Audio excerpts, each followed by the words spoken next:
ఆంధ్రప్రదేశ్ ఎన్నికల ఫలితాలు వెలువడినప్పుడు దాని మీద స్పందించుకుంటూ వైఎస్ జగన్మోహన్ రెడ్డి గారు అన్న మాట ఏంటి? శకుని పాచికల్లాగా కనిపిస్తూ ఉన్న ఈ ఫలితాలు మీరు చూస్తున్నారు అన్నారు. ఆ ఫలితాలను శకుని పాచికలు అన్నారు.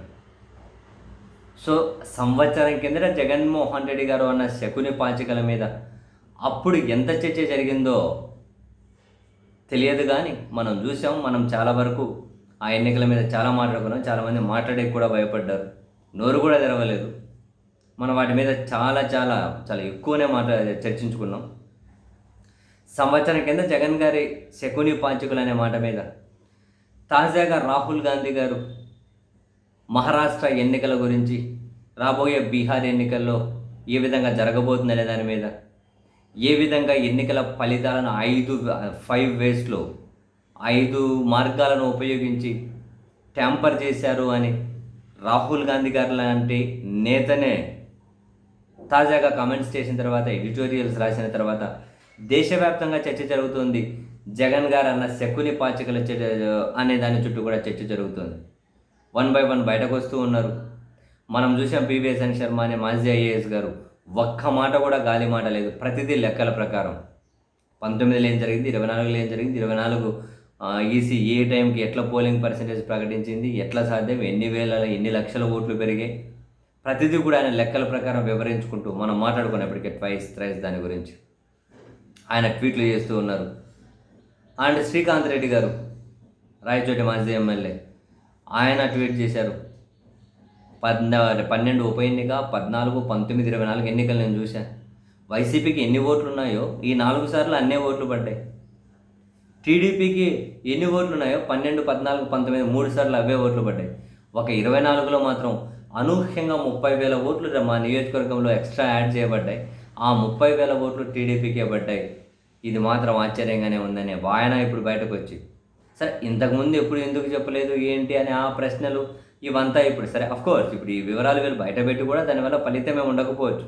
కానీ జనాల్లో ఒక చర్చ అయితే జరగాలి కదా, ఒక అవగాహన అయితే కలగాలి కదా. సో అవగాహన కలిగించే కార్యక్రమం లాగే భావించాలి దీన్ని.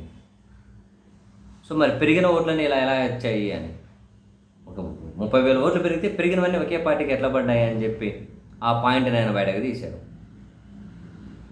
అండ్ అదే సమయంలోనే రాష్ట్రంలో చాలామంది దీని గురించి మాట్లాడుతూ ఉన్నారు.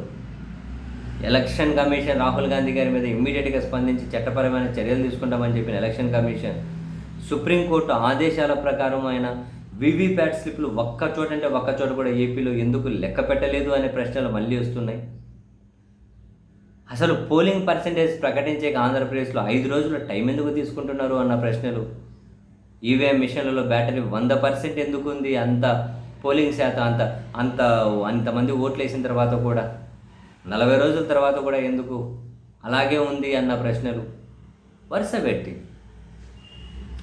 వస్తూనే ఉన్నాయి. ఒక్కసారి కూడా ఈసీ ఎందుకు సమాధానం చెప్పడం లేదు అని, ఆ పోలింగ్ ముగిసినప్పుడు ప్రకటించి పోలింగ్ పర్సెంటేజ్ ఫైనల్ పర్సెంటేజ్కు ఏదో 0.5 1 2 డిఫరెన్స్ ఉంటుంది. కానీ ఇక్కడ 12-13% డిఫరెన్స్ ఉండడం ఏంటి? ఏ ప్రశ్నకు ఈసీ సమాధానం చెప్పలేదు.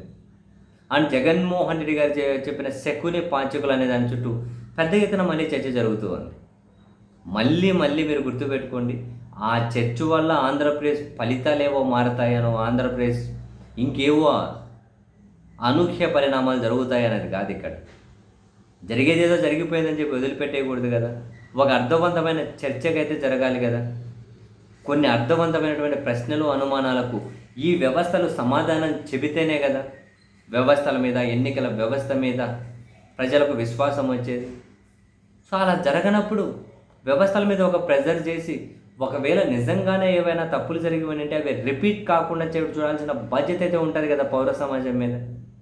సో ఆ పని చేయకుండా కొందరు ఇప్పుడేం ప్రయోజనం, అప్పుడేం చేసి, అప్పుడే ఇటువంటి వాళ్ళు కూడా ప్రమాదకారులే. ఒక చర్చ జరగనీయాలి ఎప్పుడైనా. సో ఆ చర్చలు అవసరమైతే మీరు పార్టిసిపేట్ చేయండి. మీకున్న అనుమానాలు, ప్రశ్నలు ప్రజాస్వామ్యబద్ధంగా మీరు లేవనెత్తండి, తప్పేం కాదు కదా.